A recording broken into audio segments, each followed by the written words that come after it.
Just going to start the session.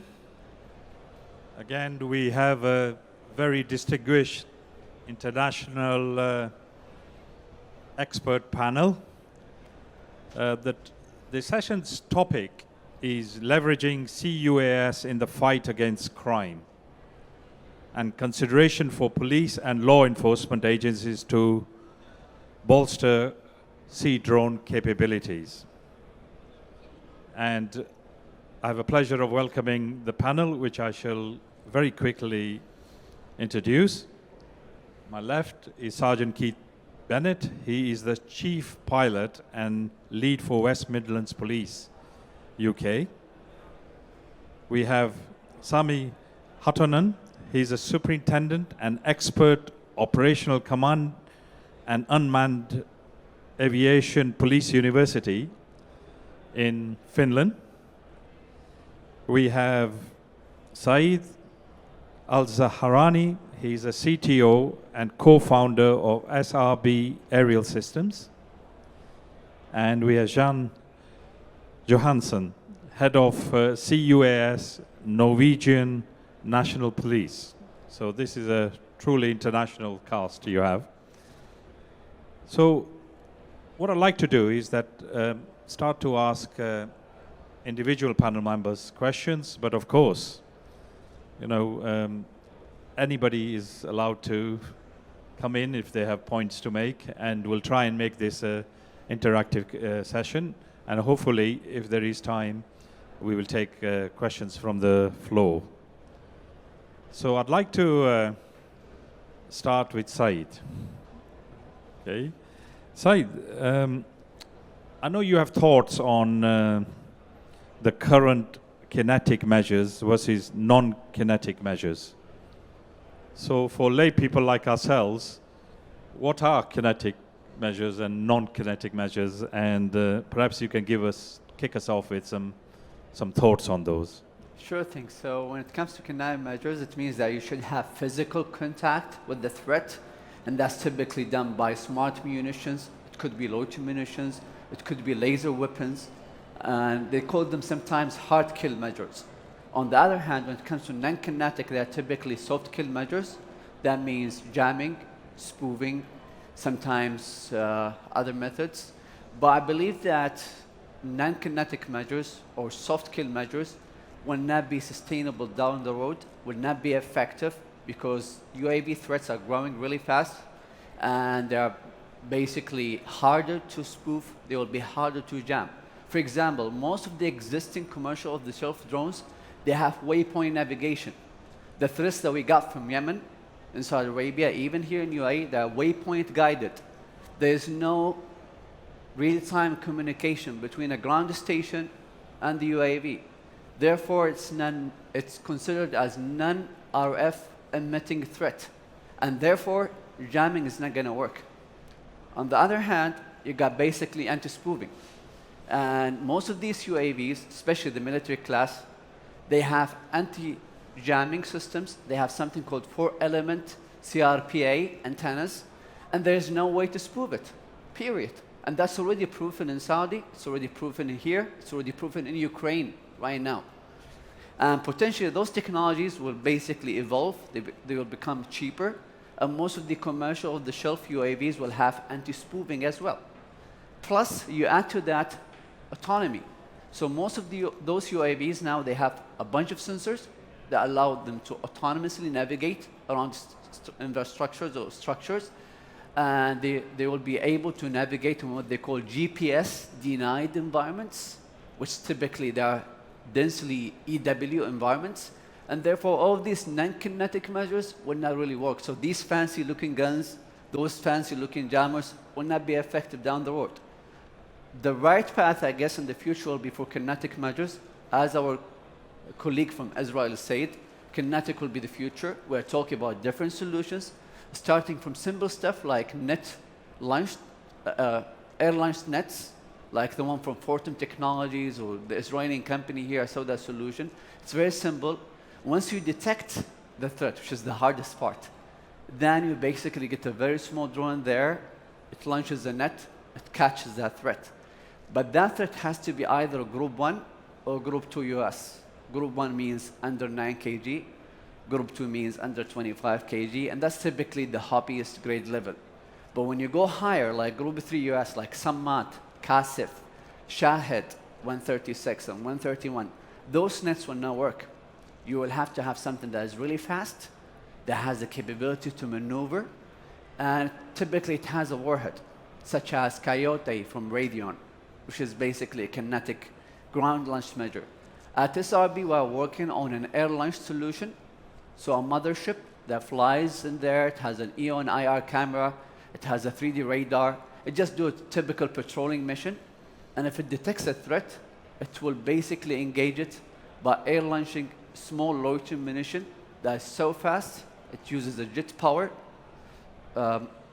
booster there, and it has onboard seekers that will be able to seek the thermal signature of the threat.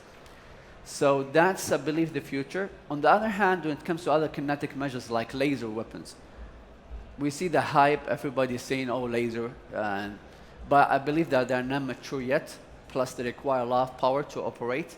And third of all, the acquisition cost of that it's going to be a multi-million-dollar system, just sitting there hoping that it will be used one day. So they will have some limitations, and especially against swarms. And that's another major threat that we have dealt with in the past. So for example, let's take Bghaig in Saudi. What we had there was 18 UAV coming at you from different directions at different times. The same scenario happened again in Abu Dhabi. And that scenario could happen again any place in the world. And nothing could stop it at this time. So I believe that we should really focus on, let's say, what they call, first of all, threat analysis. We really need to identify our threats. I mean, when you have a big company, I'm not going to mention the name of a famous company, they get a DJI drone flying around and they say that's a threat. That's really not a major threat. You could take it down with a gun. But I'm talking about fast, I'm talking about autonomous UAVs that will fly, as I said, using onboard sensors, no real-time communication. They don't care about whether you use anti-jamming or anti-spoofing or not. They will be able to navigate and attack you as a swarm from different directions at different times. So we need to think again about threat analysis. We need to do gap analysis again, visit that, make sure what are the gaps that we have now, and plus also utilize the other technologies, as our colleague said in the previous sessions. Having UTM in place will allow us to kind of know who is a friend or foe, especially for hobbyist class, and so on. And plus, the last point to say is basically roles of engagement. So typically we have military and non-military government authorities, and there's always conflict between those authorities. Who has the role to engage first, and who has the first layer? So again, we should have multi-layered air defense, and each authority will have that role to engage at a certain point, at a certain time. So quite clearly, these present challenges in relation to all these measures, whether they're kinetic or non-kinetic measures, in respect of non-military use, right? Based on what Saeid has said, I'd like to just bring other panel members to see if they faced similar challenges, you know, within the countries you actually come from. So who'll start off? Sami, you? Maybe I should continue, even though, in my opinion, thank you, Saeid, you gave excellent explanation of the challenges of the counter-drone technologies. But in my opinion, I'd say that technology is not the only challenge we have. Actually, the challenge is a human factor, because we definitely need to know how the drones are behaving, what are the rules, what's illegal, what's legal, and then we have to act. And all of our decisions must be made very carefully, because as the previous expert said on this stage, that we have to keep on mind that if we affect on a drone in some way, what happens after that? And someone must take responsible of it. Sure. Yeah. So the human factor, I would underline it a lot. That's a factor. Yeah, John? Yeah, as mentioned, first of all, we need to understand the threat. We got background noise. And, We got some background noise, so if you speak up. Higher? Yeah, Okay, that's thank good. you. Thank you. So Thank you. first of all, we need to try to understand the threat. And to a certain point, the threat is quite generic. But we also see that there are differences between different countries in the world. There is still some differences between the law enforcement perspective compared to the military perspective.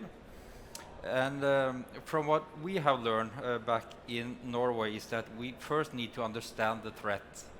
Then we need to figure out how to organize, how to facilitate for the establishment of a counter-drone capability, because there are many national and local differences. So for instance, you need to figure out, based on your threat, do you need one national, quite robust counter-drone capability?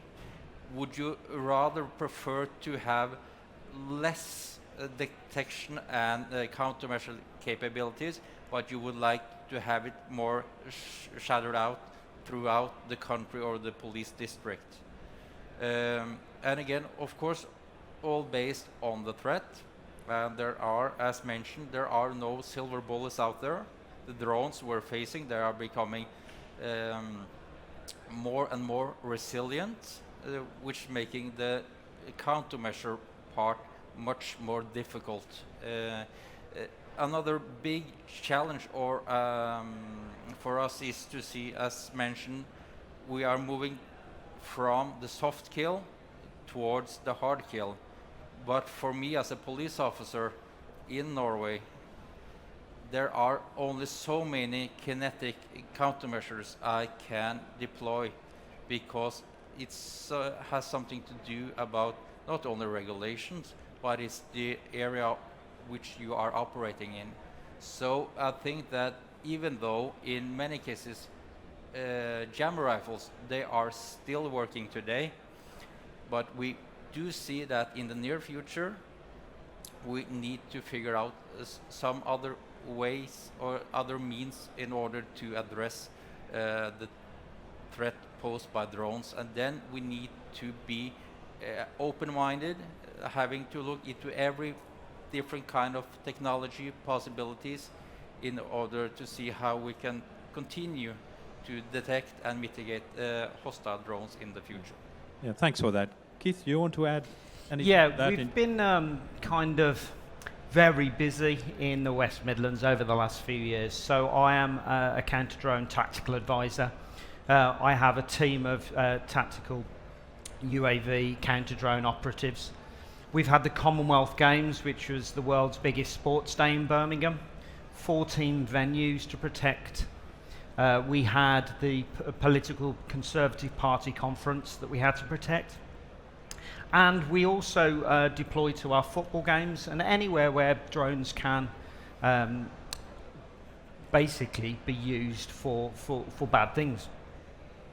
And I think we talk about counter-drone technology a lot. We talk about kind of kinetic technologies, etc. But they are they're the last resort. And what we need to be thinking as counter-drone operatives of starting right at the beginning. So getting the planning right and educating people. So the pre-event kind of strategy is really, really important, probably more important than anything else, getting a real robust deployment plan. So all my operatives are trained, they know regulation inside out, they can use the kit, they are comfortable with the kit. We've tested and we've exercised with that kit so that they have everything that they need when they're on the ground as counter-drone operatives to be able to deploy and deploy safely and to protect our skies. Engagement with the community is really, really important. So on our social media sites, we'll actually advertise when we've got a big event in town. We'll actually advertise to the public, you know, your drones, please leave your drones at home is generally the term that we kind of use. And these are the reasons why. It's easy to say to the public, don't do that. But actually, they have the right to know why we don't want them to do something. So please don't do that. We've got some really important people in town. We need to keep the kind of the airspace safe, just like we would on, ground mitigation, putting barriers in place around cities. Not very often do we think about what goes on above, and that engagement is really, really important. Yeah. And in the West Midlands, we have, fantastic support for that. We'll contact the drone community, we'll contact the commercial operators, and we'll say, I'm really, really sorry, but on these days, we really don't want you flying your drones. However, on the other days, we'll kind of facilitate that. So I think a lot of it is down to engagement and education. Yeah. So, Keith, can I ask one question? Go on. Sure.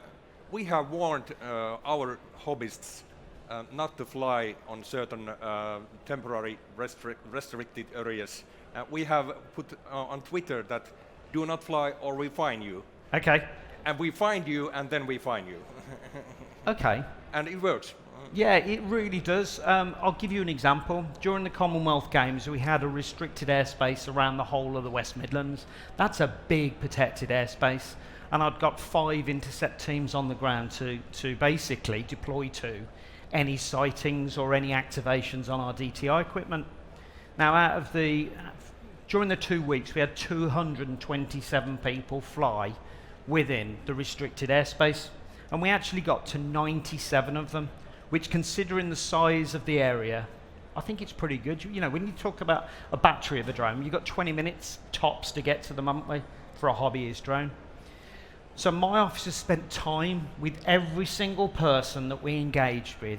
They spent a considerable amount of time engaging with them and educating them. So actually, by the time they left, my officers, instead of enforcing and sending people to court for a minor first offence, we'd educate, and they would leave my officers with a card, a little bit like this, and it had got basically all the resources they needed to be signposted towards everything that they needed to do in the future to become legal, compliant and responsible drone owners.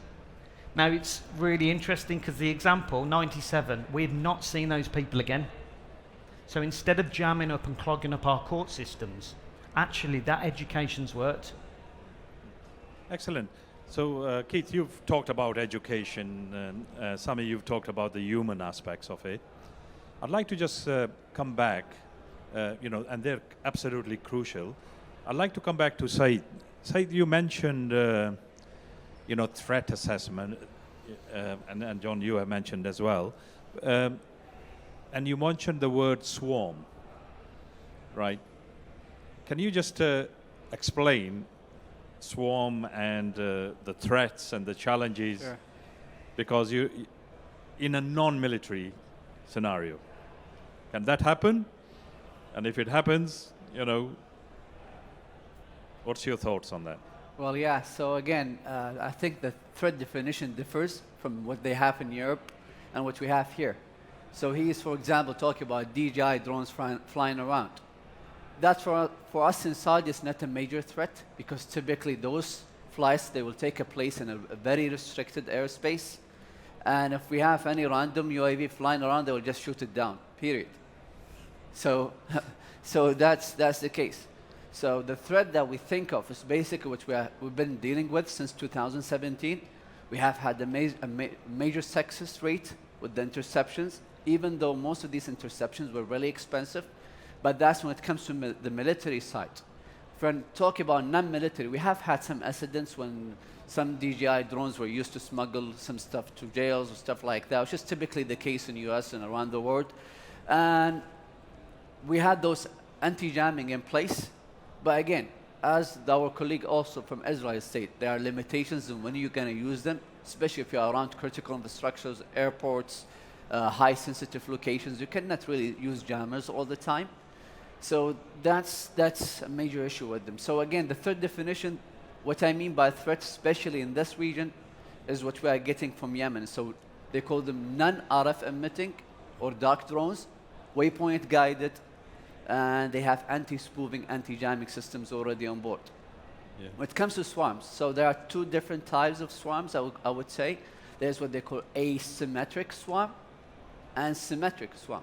So asymmetric, when you have basically different type of UAVs, we have had that in the past in Saudi from different, let's say, models with different sizes, different radar cross sections, different thermal signatures, coming at you, not at the same time, but with the time difference of like 5, 4 minutes, 6 minutes, which is also very short.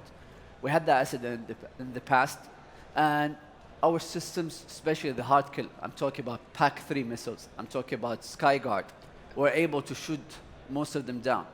And they failed also at certain cases, and that's typically the case even now in Ukraine.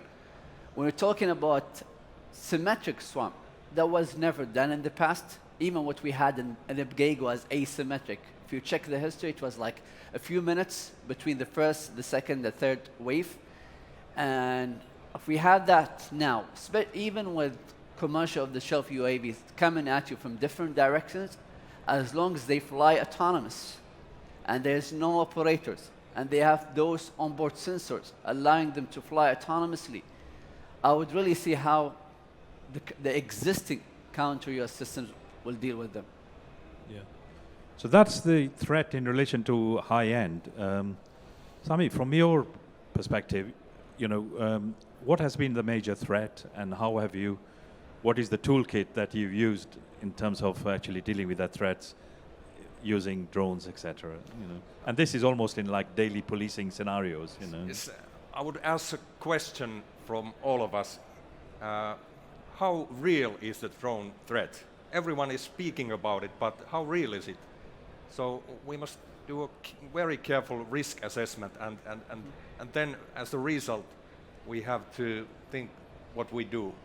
Because the technology, even though it's evolving very rapidly, and now there is quite decent solutions available, but they cost a lot.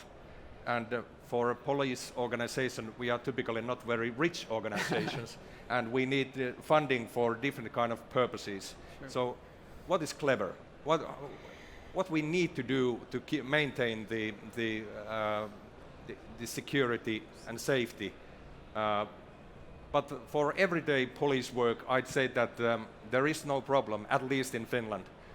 There is no problem. There is some violent drone flights, but most of them are made by tourists because they don't know the rules, and kids and other hobbyists. But not very bad crimes are made with drones. But we still need to know what to do when something happens. And the chain is as strong as its weakest link. And that's the reason why we need to tell the frontline operators, so I mean the first responders on a patrol, from then to commanding officers in command centers, so that they know their role if something happens, because the decisions, they must be made quickly when the drone is still on the air. And if we try to find a drone, or the most important, the pilot of the drone, after someone is calling the emergency response center, and after the patrol gets on scene, it takes time, and the drone and the pilot, they are fleet. Yeah. So there is a lot of different kind of challenges, and technology is one big challenge, but as I already mentioned, the competencies, the overall competencies and understanding of drone threats, it's important. Yes, thanks for that. Ian, can I ask you regarding criminal use of drones, because they must present their own particular challenges in detecting and mitigating the criminal use of drones. What's your experience of that, and please give us some thoughts on it. Yeah, from what we have seen, most illegal drone flights are committed by the clueless or the careless. They are the biggest group of criminals, so to say, out there. And that, back to pointed out by all of my esteemed colleagues, this has to do about education, educating the public making it easier for them to understand the regulations and why there are regulations. But also, of course, you do have the criminals, and I do believe that there are a lot of criminal use of drones that we are not fully aware of, because drones is a very good tool they can use. I would presume that criminals use drones in more or less the exact same way as the police does. Yeah. So it's good for surveillance, getting the situational awareness. Drones are a good way to be able to foresee or to drop off contrabands on another side of a fence or a wall, because the drones, I would argue that they still they circumvent the way we think security. We are good at security measures on ground, but as soon as you get a couple of meters up, then we're more or less blind. Yeah, thank you for sharing that as well. Keith, what are enablers to a successful mission as far as police operations are concerned? You know, Yeah, I think we've I'm only asking this question because he's in uniform here, ready for action. We've spoke about the kind of the engagement, and we've spoken about education quite a lot, and I think we're talking from the same kind of page. Those enablers are really around us now moving forward and talking to the regulators. So in my instance, it would be the CAA, to talk to the CAA, to talk to the key stakeholders. Actually, we're really good at being police officers and engaging in it and educating people, but let's use outside kind of commercial entities to bring in together those really fantastic pieces of technology that will bolster our armory, as it were. I think it's really important. It's got to be proportionate, hasn't it? So a plan for me, if I'm planning a counter-drone operation for a football match, for example, the intelligence and the information will actually push that. And depending on the information and intelligence, depends on what actual measures we put in place. Whereas, for example, the Commonwealth Games, again, there's going to be far more layers because there's far more risk. So we're going to put those layers in place. And you talk about, the police working alongside the military. I sat for 2 weeks in an air cell with military sat next to me. Now, they had a big red button. I don't know what it does, but it looked important.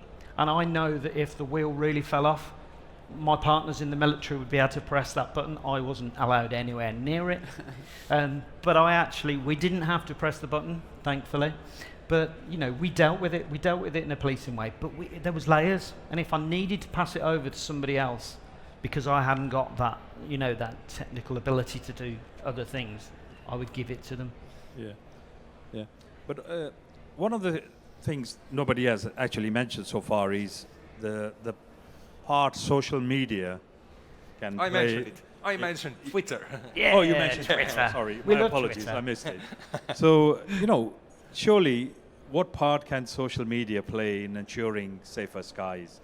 I'd like comments from the panel each, please. I love Twitter. Please follow us, Drones WMP.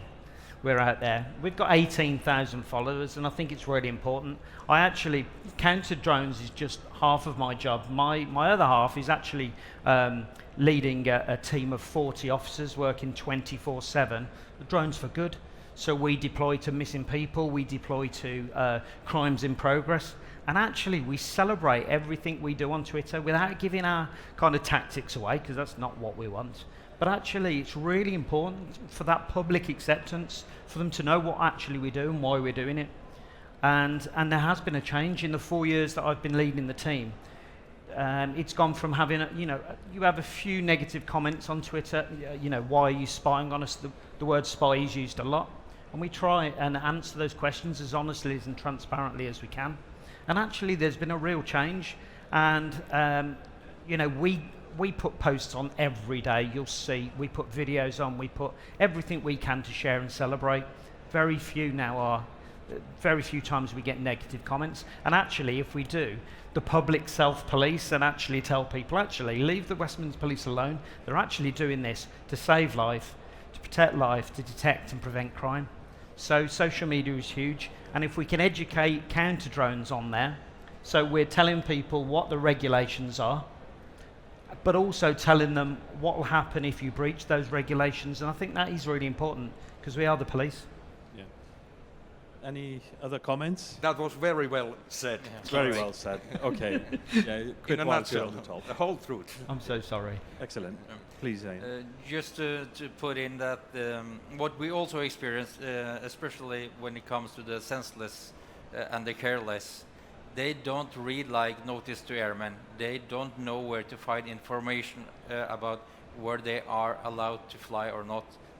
Then social media is a much better platform to reach out to the more common hobbyists, not wanting to break the law, but they are not educated enough to know where to find information about where are the restriction areas. So Yeah, signposts to important pieces of Yeah. of resources. So Yeah. telling people that there are many drone safety maps which will allow you and tell you where you can fly legally.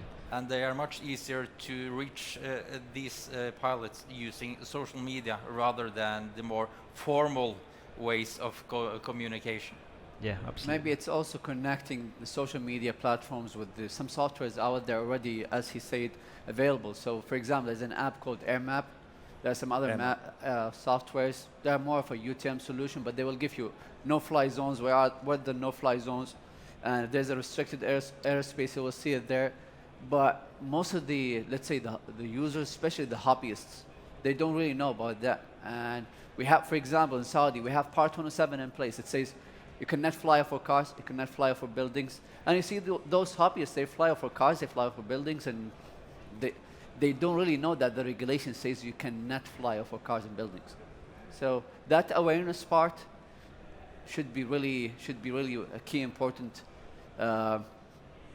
step that all the law enforcement agencies, also the regulators should basically focus on as well. Can I add? This is also important topic. I'm a drone professional and hobbyist also, and I'm traveling a lot in my free time, and I always like to take a drone with me. But even though we have in Europe we have a common drone regulations now, at last. Great. But still, it's so complicated. Every country has its own rules in addition to the common rules, and sometimes I have to leave the drone home because I really don't know can I fly or not. So we have to understand the people. They don't understand the rules even though they want. Oh, right. It would be very embarrassing, wouldn't it? Yeah. Counter drone expert flies in restricted area. I can see the headline. Yeah, I know. So that's the reason why I didn't take the drone with me to Dubai. Leave your drone at But home. now I know where I can fly here. But As you even know- here in UAE, by the way, so Yeah. DCA, it's responsible for Dubai, and then you got some other authority in Abu Dhabi. Their regulations are different. Yeah. In one country, they have different regulations, so it's really hard to keep up with all these regulations, and it's easy to make one mistake that could kill you. I mean, you'll be going to jail, or your drones will be taken from you. It's going to be a total mess. So, Right. Well, you can see that these guys are operational on the ground, you know. What about any questions to ask this expert panel? Anybody wants to ask any questions? I'll give you, please, sir. Just wait for the mic, please.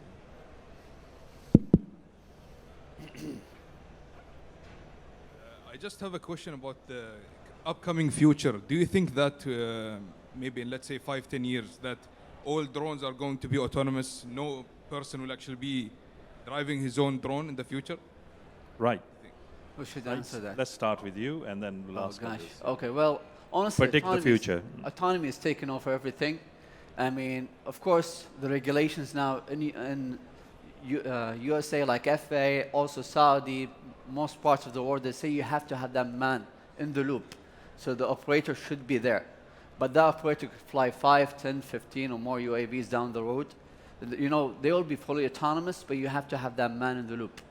So it's part of the regulations. I'm not sure if the regulations will allow that fully autonomous operations down the road, but it will, I believe it will take place as long as you meet two minimum requirements. You have sense and avoid capabilities, so onboard sensors. Most of the UAVs, they have that.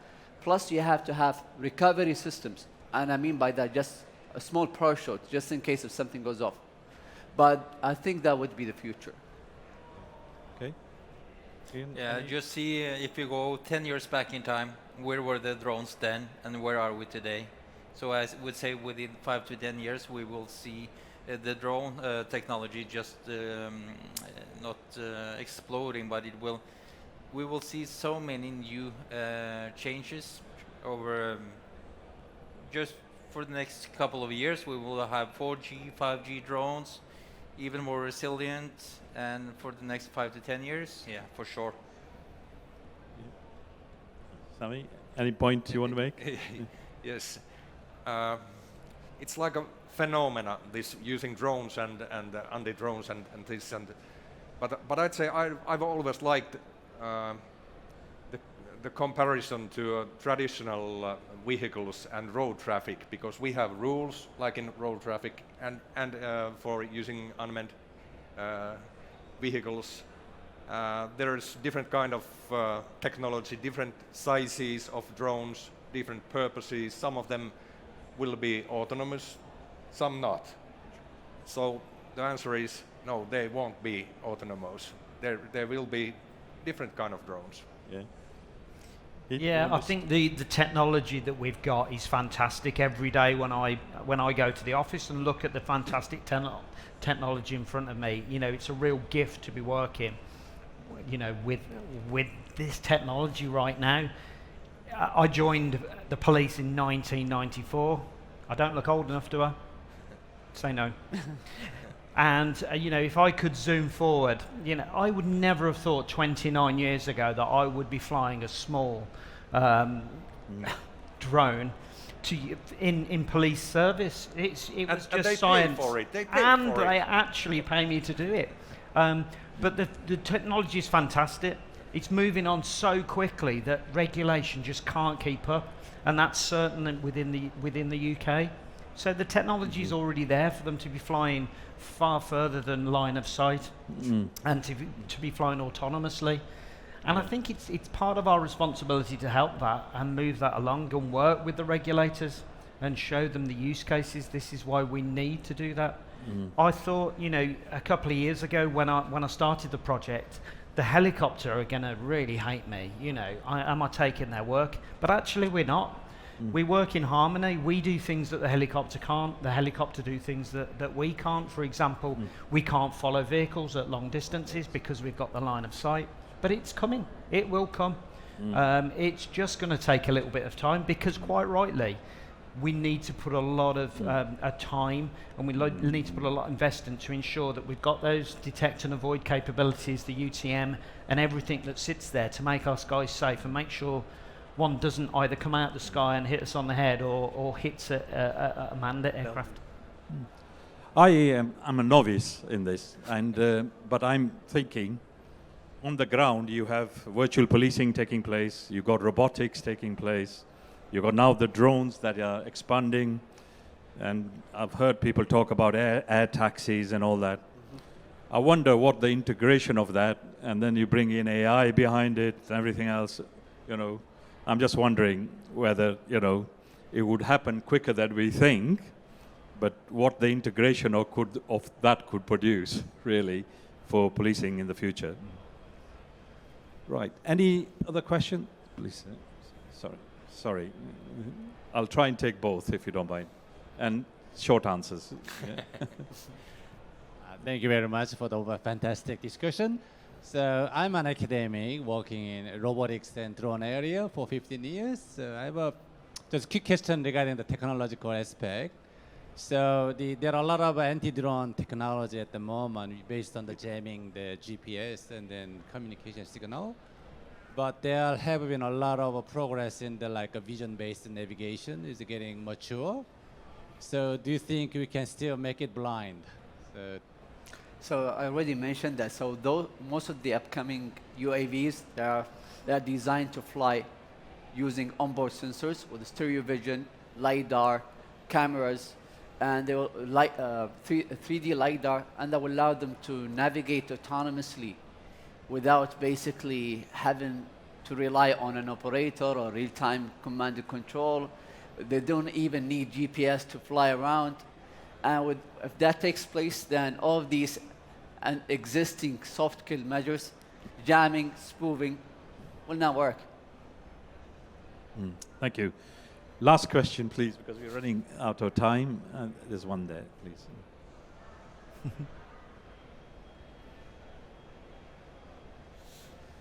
Not non-technical. Question I have, does the responsibility of protecting the airspace, does it lie, I mean, I want to hear the panel's opinion, does it lie on law enforcement or does it lie on the armed forces, specifically the air defense? Good question. It would be a layered response, so kind of drones would fall into the police's remit, and larger aircraft would sit with the regulators, the CAA, in conjunction with the government. I could add to that. Basically, we should have, as he said, multi-layered air defense, and you classify your threats. So, for example, Group 1, like a Phantom flying around, or Group 2, like a small fixed-wing UAV, that could be taken care of by typically the police or DCA. But then when you go higher, like a Group 3 US, then you have to have your armed forces dealing with it using Coyote, using PAC-3, using whatever they use. So I think that classification of threats and clear identification of roles of engagement is really important. Yeah. Good question. In Finland, it's clear. When it's peace, the police is responsible.